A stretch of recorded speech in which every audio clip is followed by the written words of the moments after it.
What's up, everyone? Welcome back to the Season Gaming Bitcast. Tonight, episode 57. Ainsley Bowden. With me, as usual, Dan Rodriguez.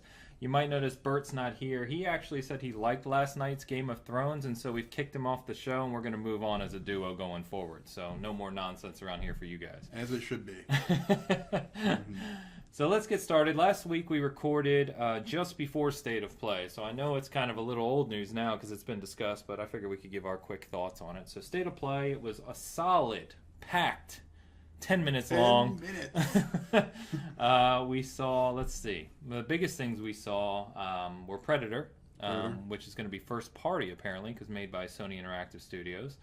And then Medieval got its release date, October 25th, and that's going to be retailing for $29.99, so a half-price title. Shout out to the PlayStation Bras.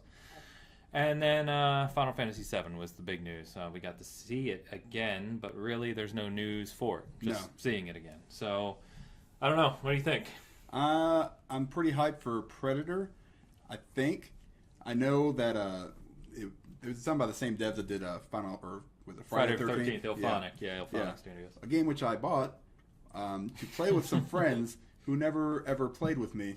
And it went on sale a week later for free. It went free to play. It went free to play right after I bought it for $40. 40 damn. Let's not talk about that. Anyway, I love Predator.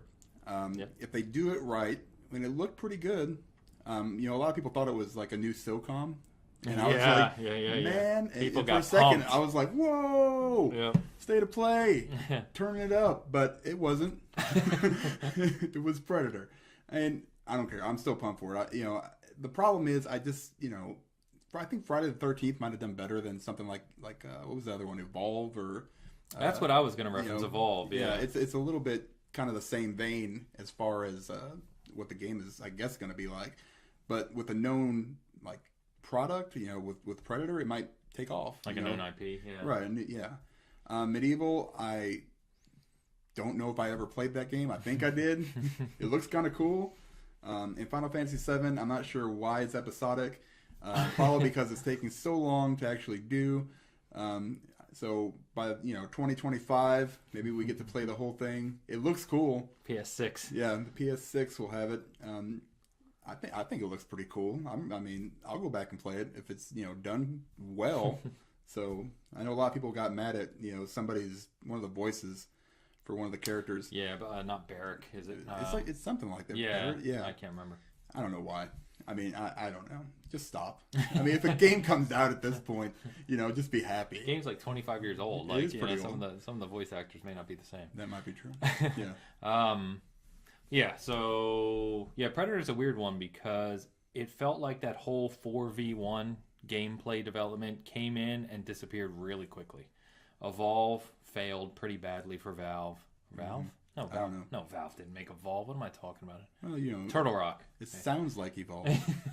So it's okay. Turtle Rock made that, and that died pretty quickly. Friday the 13th, as we know, didn't get the support. It had kind of this cult fan base that still plays it, but that's kind of dead now. And Fable Legends was canceled, and it just never really took off. So I'm kind of curious to see if this is going to be successful or not. I think it's going to really come down to how much time and effort Sony puts into it, how much funding they're going to get, how much time and dev they give it. We'll see. Medieval, 2020, right, though? Is that when it's coming out? I think they said 2020. Yeah. So that's not that far away, really, in the scope of games. So they've got, like you said, Sony's backing, so hopefully they do something with it. Yeah, we'll see. But yeah, I love Predator. I hope they do it right. Medieval, cool game, $29.99. I think I said to you guys, October 25th is a risky kind of release schedule right there in the prime heart of the fall. But at $29.99, and it's like a classic beloved franchise, they probably didn't spend hundreds of millions to make it, right? So I think that'll be fine. And Final Fantasy VII, I won't go on one of my rants. I am not a fan of that game. Never have been. I'm just an old school Final Fantasy guy, and I thought that, I've said it before, I thought that kind of took the franchise a direction I didn't like personally, but obviously millions and millions of people are excited about it. But Sony's the king of hype. Yeah. Nothing was really shown that we hadn't seen. We saw Final Fantasy VII Remake in 2016. So it's been 3 years. I was 3 years old. It's been 3 years, and all we get is a new trailer. Obviously they highlighted some of the key characters, and it looks a little better than it did back then. But they didn't really say anything. No. I mean, just said you're going to learn more in June, next month, probably. So I don't know really what that means. Probably the Square Enix press conference, the press I would conference, assume. Because we were talking a few weeks ago about what does Square Enix have to show. Well, there you go. Yep. So we'll see. But anyway, I don't know. State of Play is a weird one to me. I just don't really care for the format. I don't care how there's no information beyond the trailers. I don't even care for the woman's voice. She sounds like a bad Siri. She sounds like a B-budget Siri. Like, oh man, I don't know. It doesn't do it for me. I love seeing trailers of games, but the format itself just doesn't do it for me. So I don't know. We'll see. Raising Kratos though. Now we're back to quality again here. Gosh. So I haven't watched it. I'm saying it's quality only because it's God of War, it's Cory Barlog, it's Santa Monica, and everyone else is saying it's fantastic, so I'm sure it's quality. I can't wait to watch it. I just haven't had the time. You did watch it, said it's fantastic, right? Yeah, it's so good. I'm a huge documentary nerd anyway, and now you mix in one of the best games, of 2018. If not the best game. Sorry, Red Dead. Hey. But it's cool to kind of see behind the scenes of what actually happens with Corey and all these other, even the actors, Chris Judge, and it's and everybody, the amount of passion that is poured into a game like this, and just the relationships that these guys have together, and then bringing their personal lives, and maybe even putting them on hold and doing, it's just, there's so much that they actually let you see. I'm actually surprised at some of it. I'm just like, man, that's terrible for that person. But, it's part of that, making that game that nobody really talks about and nobody really sees. You hear a lot of these studios that get closed down because, of either, funding shortfalls, or the development just goes, haywire. And then you see, even in those successful games, even in a game that sold 3 million copies in like 3 days, or however, whatever it was, there were still struggles. Oh yeah. And it's all about, coming together and, overcoming those struggles, and that sacrifice that sometimes you have to make, and you really appreciate what they do a little bit more after watching it, I think. Yeah. I loved it. I'm going to watch it again, probably tonight. I think that's why those things are so important. We talk all the time about, especially lately, right, about crunch and how these developers are getting killed and how much time they have to put in. And, it's not for the lack of passion from the leadership staff at those studios, right? Like, that's why there's so much time, because they're limited on time, but they want the product to be good or excellent, right? Nobody wants to put out a crap game. And so it's good to give people like us, or more importantly, people who really get vocal about these games, right? Because they need to understand the people behind these games and the passion, like you said, and the development time and the effort. And, this is their day-to-day well-being. Most people don't think about that. Most people have a normal job, but they have jobs, come home and play games for fun, right? Making those games is this people's job. And when things don't go well, that's like your career going out the window for a lot of people. So understanding and having a little compassion for those people, and Days Gone's a great perfect example. A lot of people flipping their lid over bugs and stuff, and it's like, just ease up a little bit. It definitely gives you a different perspective, which is nice, as a gamer. And it doesn't matter that it's a PS4 game. It doesn't matter if it was an Xbox game. It's just a game. And there's just moments in that documentary that you're just like, man, I mean, I don't know if I could have done some of the stuff that they did and made some of the sacrifices that they had to make. And but seeing the passion in their eyes and watching them go from this little tiny thing and through different variations of whatever the game was going to be or what they wanted it to be, to a game of the year for a lot of people. So it just hats off to Sony Santa Monica, to everybody that was involved in it. It was awesome. It was awesome, and it's worth watching for sure. Nice. Yeah, I can't wait to watch it. I just got to find the time. So, Let's see. So, speaking of kind of passion and well-selling games, we'll comment on this real quick. It was just announced today from 2K, Take-Two Interactive. Not 2K. Jesus, I'm all over the place. Yeah. Take-Two Interactive announced their fiscal results, and in doing so talked about Grand Theft Auto 5 and Red Dead 2. And Grand Theft Auto 5 has officially passed 110 million units sold. Insane. Yeah, it's bonkers. That's crazy. As far as I'm aware, that puts it as the third best-selling game of all time, only behind Tetris and Minecraft. Wow. I think. Anyone can double-check me on that or correct me, but I'm pretty sure I've looked at this stuff relatively recently, and I'm pretty sure only like 5 or 6 games have passed 100 million units, and it's now third. So that's crazy. Just bonkers. And you know, separate from that, too, Red Dead 2, which only came out in October, has passed nearing 25 million units. Wow. So it sold, I think, like 17 million in this first month or 3 weeks or whatever, and that means it's sold another near 8 million in the past several months, too, which, you know, a single game selling 8 million alone is considered a huge success. Right. They're like, yeah, it's another 8 million, you know, whatever. Wow. So, yeah, they're doing all right. You think they'll ever get to that point where they break 100 million units with Red Dead 2? No, I don't think so either. No, Red Dead doesn't have the grip on kind of, I don't know what I'm trying to say. It's just that accessibility with the multiplayer portion, right? It's GTA all Online. It's all of that stuff. It's all that, and it's just that Grand Theft Auto speaks to more of society than Red Dead does. Sure. Red Dead is much more specialized from a cowboy and western sense, whereas Grand Theft Auto Online is just LA. I mean, yeah. I mean, 5.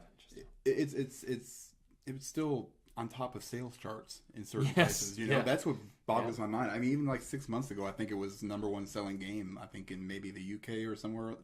I'm like, well, how is that even possible? Yeah, it just keeps going and going and going, and you can get it pretty cheap now. You know? I have some codes.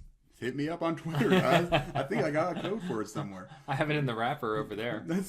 You never played it? No. Okay. Remember, so hold on most people forget it's a 360 game. Oh, that's right. It's at the table.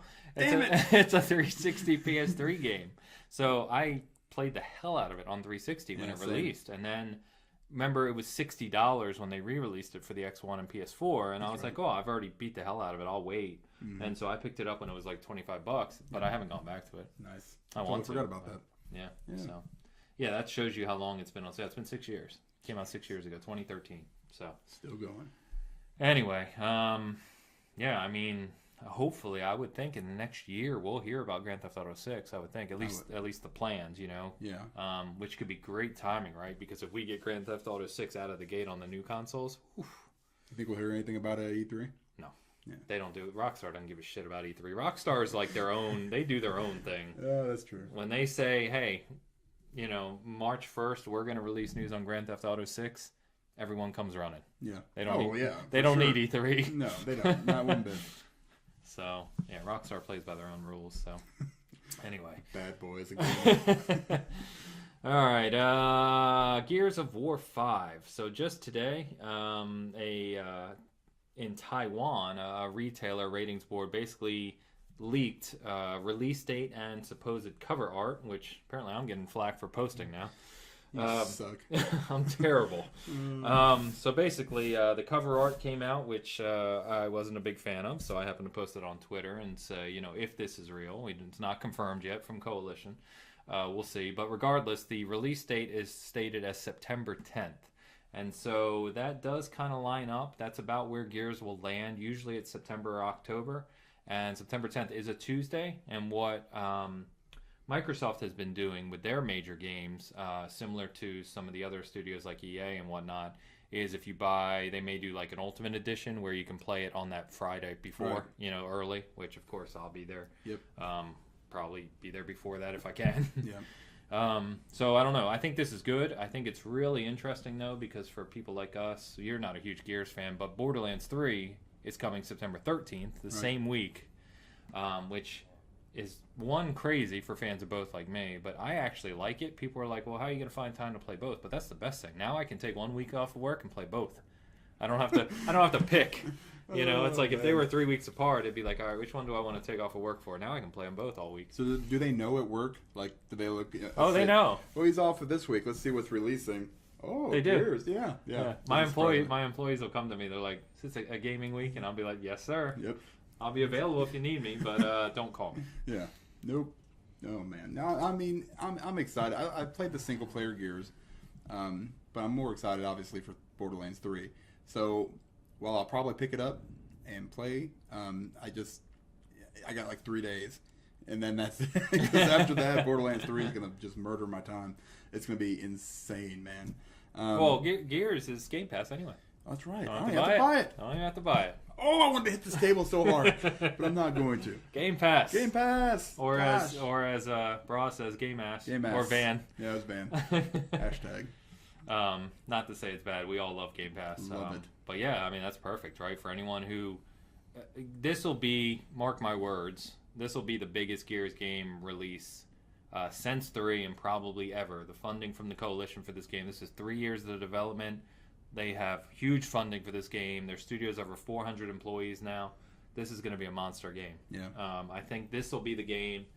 I'm going to go out on a limb here, but I think this is going to be that third-person action game that not only reinvigorates Gears, but that because it's on Game Pass, right, and all these millions of people just get to play it, is going to bring Gears back into the spotlight, and it'll be the first, I think, kind of big, even though we hate it, right, Metacritic win for the new Xbox Studios games. Yeah. This will be the first major Xbox Game Studios release since they rebranded. Right. You know what I mean? I think they've had plenty of time.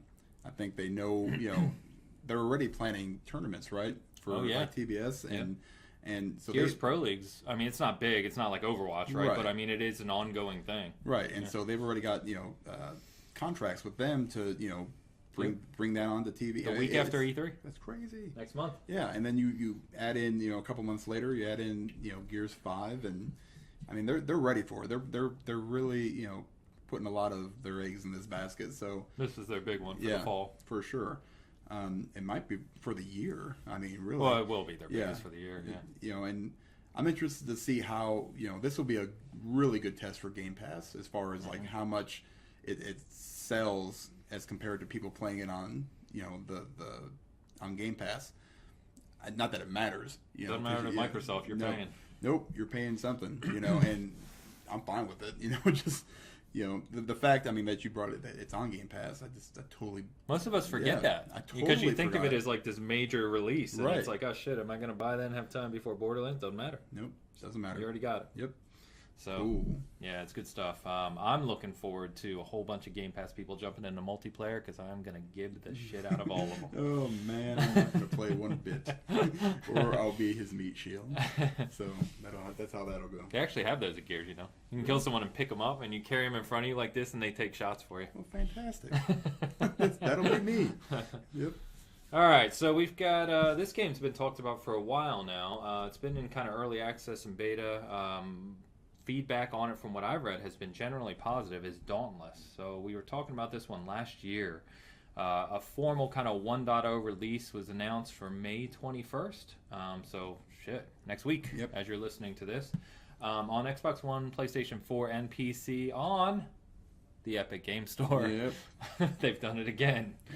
Wow. Not to start that debate again, but this is pretty cool. 4-player co-op action role-playing game. Has a more, I don't want to say cartoony because that makes it sound kiddie, right? But a more light-hearted art style than Monster Hunter World, but supposedly kind of has some of that same feel where you're teaming up to take down these giant behemoths, I believe they call them. Anyone can correct me. But I haven't played it, but I've heard good things. It's gotten generally good feedback. So, and it's free to play. Yeah. So why not? We'll jump in, check it out next week, and see what it's about. Yeah, assuming I get through A Plague Tale and Rage 2 in a week. Always too many games. Yeah, it's too many games. But yeah, I mean, I'm willing to try it out. Get a couple guys and jump on and see how see what it is. What do you got to lose? Nothing. That's where free to play just wins, because you almost feel the need to play it because it's free. Right. It's like, this is free, I better try it. Yeah, except for the culling. I had no desire. I did try it though, and it was terrible. Hey, there were 7 people playing that there game. There were 7 people. It took me like 7 minutes to get into a game. Which And then wasn't even full, right? No, it wasn't even full. And then it crashed immediately as I started moving. So, yes, God. that's not great. No. So, All right, so this one, definitely more hyped about after the news this week, is Wolfenstein Youngblood. So big fans of Wolfenstein here. Wolfenstein 2 was a brilliant game in 2017, that was, right? I think. sure. Can't remember. Sure, let's go with it. Yep. But Youngblood, it's coming out July 26th, so about a month, post E3 when we're talking about this. But the news that came out is that the primary development of the game is being done by Arcane Studios, so makers of Dishonored and Prey. Fantastic games. Prey, as I always like to say, was my game of the year in 2017, which I think makes, whatever.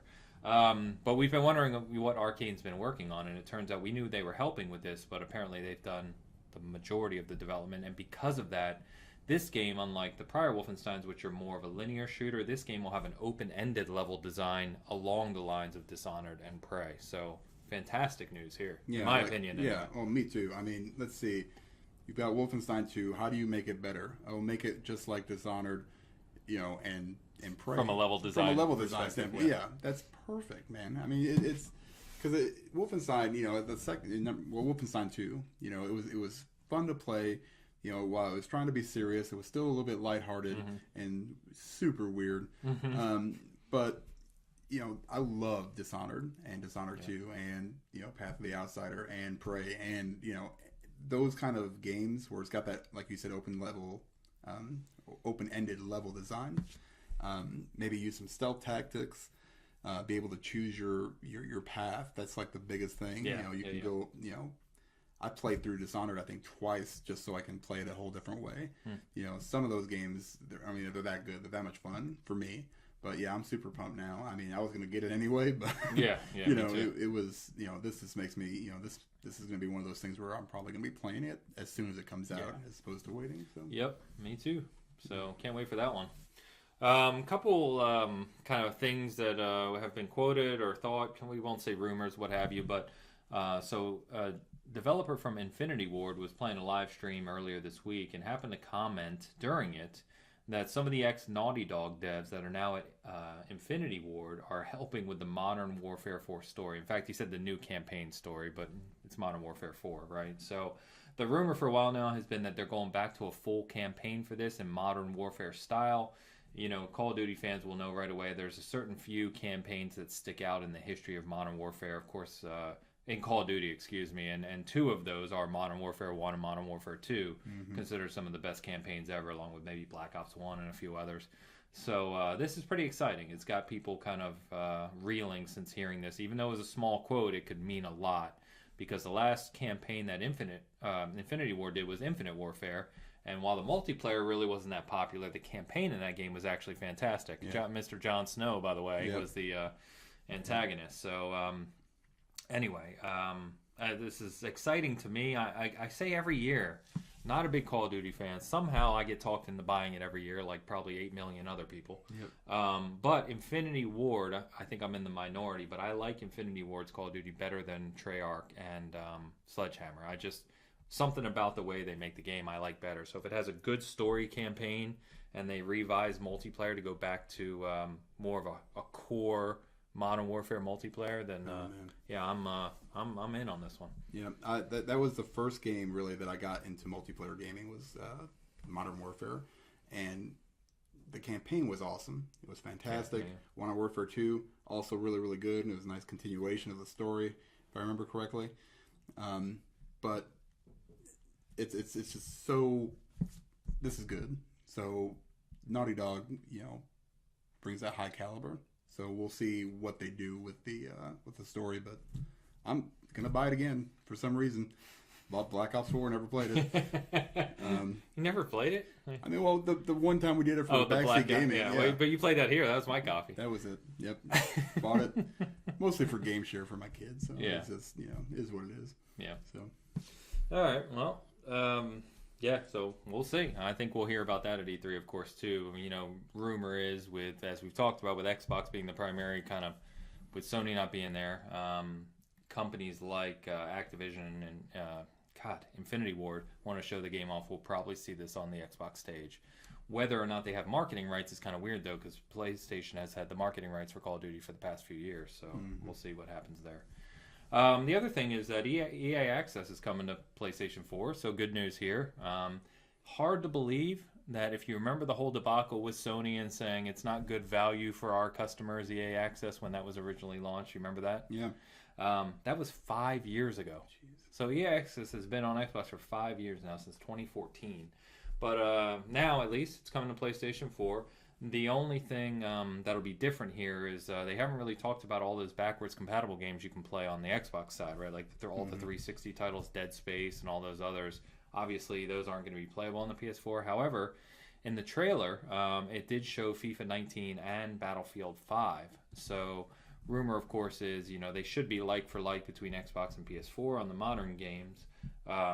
So FIFA 19 and Battlefield 5 would be great additions to EA Access, and it would definitely help boost the multiplayer count, I think, in Battlefield 5 and Firestorm. Yeah, I don't know what the actual subscription numbers to EA Access is. I have no idea. But I get it just so I can get the discount, because I buy enough EA games where if I can. And you're buying digital anyway. Yeah, I'm buying digital, so you get like a was it 10%? Yeah, 10% off. And I buy enough EA games every year, just Madden and, what was it this year? Anthem. I got, at a discount. There's not enough alcohol in that drink. Nope, nothing. But yeah, I imagine that will probably be coming soon. Well, and you get 10% discount on DLC and stuff. So any EA related anything thing. EA, yeah. And then there's some games that you can, like Dead Space, that I wanted to go back and play, and I never have, because everything else is out again. I mean, there's just too many damn games. So, I mean, yeah, it's great for PS4 owners. I mean, I think, and you can find these subscriptions for cheap. Yeah. $18 the other day, remember, for a year. Oh, I bought one. $1.50 a month. Yeah, it's nothing, man, and it's totally worth it. If you ever feel like playing, basically the last year's, FIFA or Sports NHL or Madden.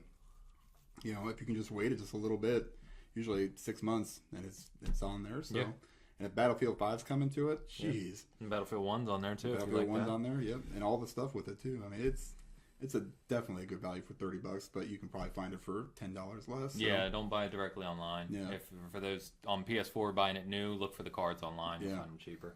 Sure. But yeah, I mean, this fall we know we've got Jedi Fallen Order. It's EA. Another one. Yep. We've got confirmed a new Plants vs Zombies. And we've got so much stuff. All the sports titles, of course, So, yeah. So, anyway, good news for PlayStation 4 owners who were looking for EA Access, and I definitely recommend it. It's a good service. Who cares what you think about EA? It's a good service. It's good value for what it is. So, all right. That's the news. Why don't we talk about playing? What you been playing this week? Sea of Thieves. A lot of Sea of Thieves. It's like dude. I was laughing so hard. We played Saturday night for like 5 hours. We played for a while. There were times where I could barely breathe because I was laughing so hard. I didn't think I've ever heard you laugh that hard. Just like there were times where you were laughing and then you were saying something, and then all I heard was, I was like, well, what is he doing? I hope he's still alive. But yeah, I mean, we had a blast, and I've been playing with my buddy Greg, which in and itself is hilarious. But even by myself, yesterday, I got like an hour or two, and I just kept finding these missions, and they all happened to be like right next to each other. I ended up with like 20 different skulls and chests and some other stuff, all sitting on my boat by myself, and then I had to cook dinner. So I was like, grabbed my son. I was like, go turn all these in. There's a storm coming. I mean, even just doing the same stuff that I did a year ago, but it's grown so much with these tall tales, which are, similar, but they're also, they're dynamic too. You can go to different places. The things change, and I haven't tried out the arena yet, but they've added a lot of just, cosmetic content too. I bought a bunch of stuff. Fishing. Got my trophy ruby splash tail. I don't know why I remember that. That's I've been putting a lot into that. What else have I been playing? It's just fun. Yeah. Oh yeah, and I played God of War. Started another. Oh, the documentary you got, you did it. It did. I mean, I knew it was, and I was like, damn it. So I started New Game Plus on that. Had to try out the controllers. Oh yeah, yeah. So I played a lot of that. More MLB. Nice. I want a couple other games here and there. Assassin's Creed, I finished the DLC content for that. Okay. The first set of it. Started playing the second set. I'm immediately turned off because it has to do with the Animus. So I was just like, the worst part of Assassin's Creed. The worst part. So we'll see how that goes. I like to wait till they all come out. I can just all play them all the way through. I was kind of like that way with Telltale games. Yeah. So I like to play them all at once. So I don't have to sit there and go, oh man, cliffhanger. So it a lot of Sea of Thieves. Lots. That's awesome. Lots. Yeah, I really want to jump into Arena. I think we get a group of 4 just for shits and giggles. Yeah, when we were playing and we started fighting that pirate ship and we were kicking the hell out of it. We couldn't sink it, and then the Meg showed up in the middle of it, and all hell broke loose. And oh my god, I was just crying. People ended up off the ship. We met some just random guys because we ended up fighting another ship later on, another pirate ship. It was a separate one. Yep. And these guys came over and just started helping us. Oh, they started helping us. That's right. There was 2 of us against 1. Yeah, and I ended up in the drink for a long period of time. I mean, this is towards the end of the fight, but then I start swimming back. I'm like, and you're like, oh, our ship is gone. It's sank. I'm like, what are you talking about? But I was on their ship. Yeah, you were on their ship, but looked exactly like ours. So it was like the same color and everything. I was like, what is that? And then they just decided to go after a galleon that was parked somewhere, and then next thing you know, we're all back on our... All hell broke loose again. We lost our buddy Trey. He was, beelining it from the other side of the map over to us, trying to come and help, and... I was on their ship though, and the 3 of them were looking at me, and I just started playing the drum, and we all started dancing. Yeah, you know it's hilarious. I mean, when you find people that aren't a-holes, that game is amazing. You got to deal with the griefers every once in a while. Every game. Every game's got them, but if you just, it's so worth it. Especially again if you have Game Pass. You know, it's free. My kids today actually, he's like, hey, I want to install Sea of Thieves and we want to start playing it, but I don't understand. It says buy to own and install. I don't know what to do. I was like, you already have it because you have Game Pass. So they're like, oh yeah, okay. So then now they're playing it. So I got my twins playing it. So I'll probably have to team up with them, and they'll probably show me a thing or two that I don't know. At least I have somebody that's competent who could probably work a sale. They're not Gregging it? No, not today. Yeah, so played that with you. I haven't had a lot of time. I went back due to Alden's recommendation, our buddy over at Third Wheel. Went back to Hollow Knight, which works because I own it on the PS4, and so I started using the Astro controller and toying around with that and getting a feel for it. Really good game, really enjoying it. It's got me, and see what he means about the soundtrack now because it's brilliant. I actually went into the options, turned the sound effects down, the soundtrack to 10, and turned the volume up the other day and was just sitting here playing it. So that's really, really fun. And then what else was I playing? I tried all sorts of random games. I started Black Desert Online, the MMO. Yeah. That's Game Pass again. So started that. It's an MMO. Yeah. It's a big MMO. A lot of fetch quests early on to level up. A little rough around the edges performance-wise. But there is something about it. It looks to be very, very deep once you get into it. So I'm liking it, but I don't know. You'd have to put the hours in, and I'm not going to be able to do that. Is it like a third person? Yeah. Or is it how does it compare to like ESO or? Yeah, very similar. I think the combat is much more like an ARPG, much more hack and slash action combat. So I like the combat a lot better. Yeah, it's more like an action game in that regard. I forget the name. Build a character. She's a female with this huge like black evil sword, almost like out of Nightmare, from Soul Calibur. But it's really crazy how in detail you can get in the character creator and everything. I spent like half an hour on that. But I don't know. Again, Game Pass. Yep. Started playing it. So in Sea of Thieves, Hollow Knight, trying to think if there's anything else I was playing. Not really. I tried Descenders for like 10 minutes. Another Game Pass one where it's like a downhill racing mountain bike game. Oh yeah. But in multiplayer, there's people in the world with you. It's pretty rough around the edges, but I see people really liking it, so I just think maybe I didn't play it enough. So I don't know, maybe I'll give a bigger opinion on that next time. But getting ready to dive into Rage 2 and Plague Tale. Yeah. So that's really the key for this week, and then I'm traveling, so we'll see. But anyway, why don't we move right to that? So Rage 2 and Plague Tale out. As you're listening to this, we're recording the night before, but Rage 2 coming in, reviews, very similar score-wise to Days Gone, really. Kind of that low to mid-7s on average. I know some sites have given it closer to 8, 8.5, saying that the gunplay as expected from ID, very similar to Doom, like I played last year. I've talked about this game since E3, is just fantastic. You know, the action, the gunplay, the feel of it is awesome. The negatives they are saying is that the story's pretty lackluster and the open world feels a little barren. Yeah. So, because it's a big open world, but I guess they didn't put enough in it. So basically Rage. Yeah. Yep. It knows what it is. Yeah, so sure. I don't know. We'll see. And then Plague Tale, getting very good reviews. Yeah. Strong reviews. I've seen some 9s saying very good story. I think it's sitting in the mid-8s or something on average, right? Really looking forward to that one. So I've had that ordered for a long time. We may have some copies to give away too as well. So we'll see. Stay tuned for that. But yeah, looking forward. I haven't gotten into either of them yet. No. So looking forward to it. Ready for both of them. Yeah. So I'll be reviewing Rage. You're reviewing Plague Tale. Yep. And I've also got Mortal Kombat 11 review coming later this week as well as you're listening to this. So, all right, nice. Let's do a quick pre-E3 question as we're starting to get near there. We're officially a month away now. So, out of anything you can think of that could be shown, not even confirmed, anything in the gaming industry, what is the thing you want to see above all at E3? What would make your day to see at E3? The Witcher 4. But be more realistic, a BioShock game. Maybe. Yeah. I mean, they keep saying more is coming. It's just but then Ken Levine or whatever his name is. Yeah, you got it. Yep. I mean, I don't know, man.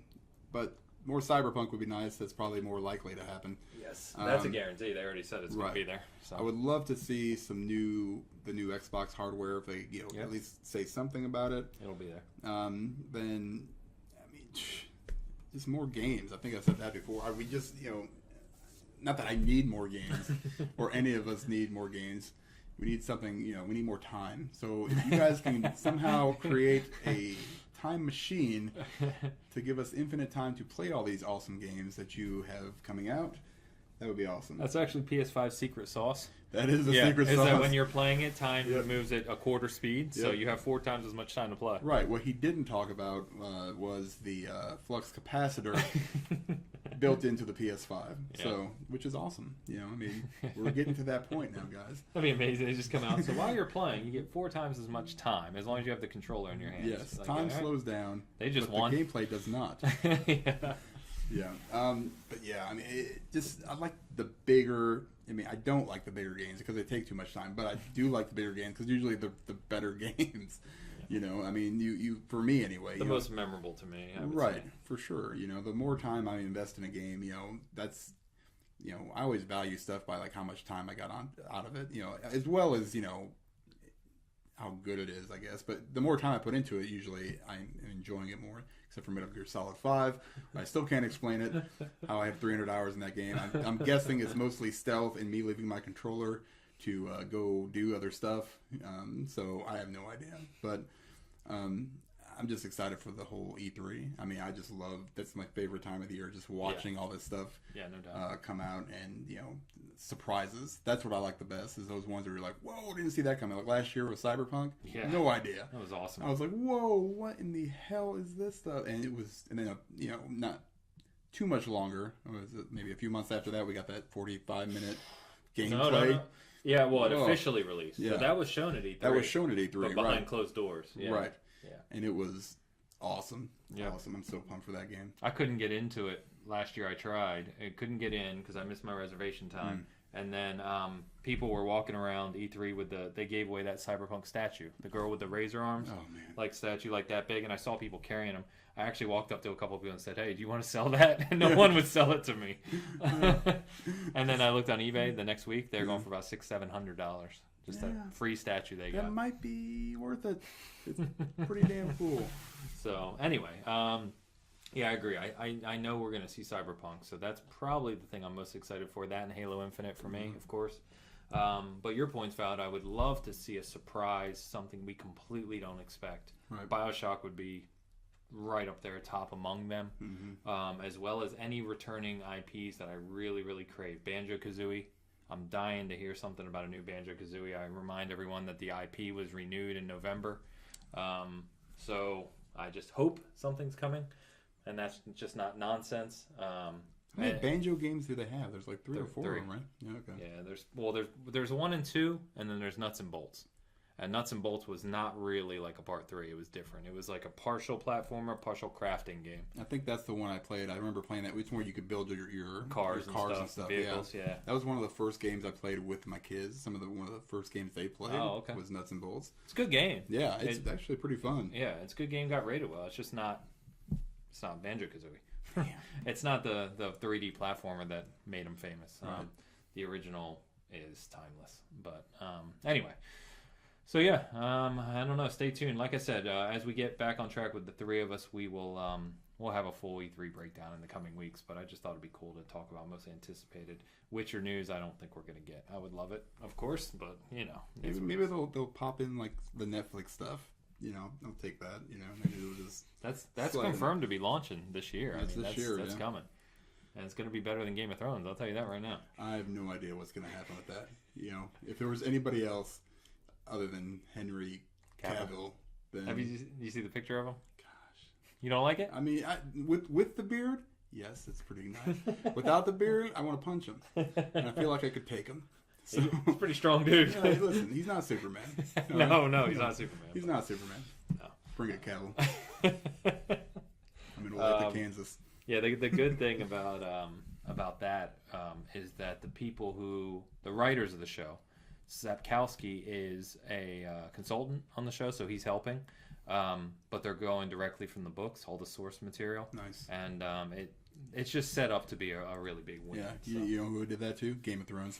Yeah, until they didn't. Until they didn't. Until someone posted on the Witcher Reddit today. I don't know who you are, but cheers on this post. They post, I'm so glad that all the Witcher books are already written. Oh, maybe that was the problem. That's classic. Oh, that's so true. So. Oh, man. Anyway. All right. So, I think that about wraps us up for what we wanted to talk about tonight, right? Yeah. So, a few things just to take note of, guys. So, we've kind of mentioned this controller thing. We are going to do next week, we're going to schedule right here. We are going to do what we consider a definitive comparison of the PlayStation 4 aftermarket controllers. So Dan and I are both going to be involved in this, do the video together, and we're going to have the Astro C40, the Scuf Vantage, and the Nikon Revolution Pro. The only one we don't have is the Razer, which frankly I'm not a fan of, so I don't think it's up in that echelon. I know some people will disagree with me. Of course, have you used it? I haven't used the Razer. Okay. Yep. Yeah, I wasn't a big fan at all, so we're not included in that one because neither of us own it. But the thing here to keep in mind is, as usual from us, we're both using them, extensive kind of play with all of them, and it's obviously not paid promotions. We bought these ourselves, right, and use them. So a little different from what you may see out there on YouTube today. And then with E3 coming up, like we do the past several years that we've been up, is we have the full schedule of all the E3 conferences in worldwide time zone chart on the site. I put it up today. It's official, all the conferences, no matter what time zone you're in. So feel free to save a copy somewhere. It comes in really handy next month when you get to that weekend before E3 and the conferences start and you're somewhere in Europe or you're somewhere in Asia and you're trying to figure out when all these things are going to be online and where you can watch them. So that's up as well if you want to go check that out. Like I said, Mortal Kombat formal review coming later this week as well. I'm writing that one. Got about 40-ish hours in the game now. Full story done, crypt done, a whole bunch of time invested. So great stuff there. I think that about wraps us up. That's it, man. Yeah, that's it. So episode 57. As always, guys, Ainsley Bowden, you can find me on Twitter. Ainsley Bowden, Porsche Power. Dan Rodriguez. And something. On Twitter. Something on Twitter. Look them up. You'll find them. Season Gaming. And we'll give a shout out for Bert Signs as well. And we will talk to you next week. Cheers.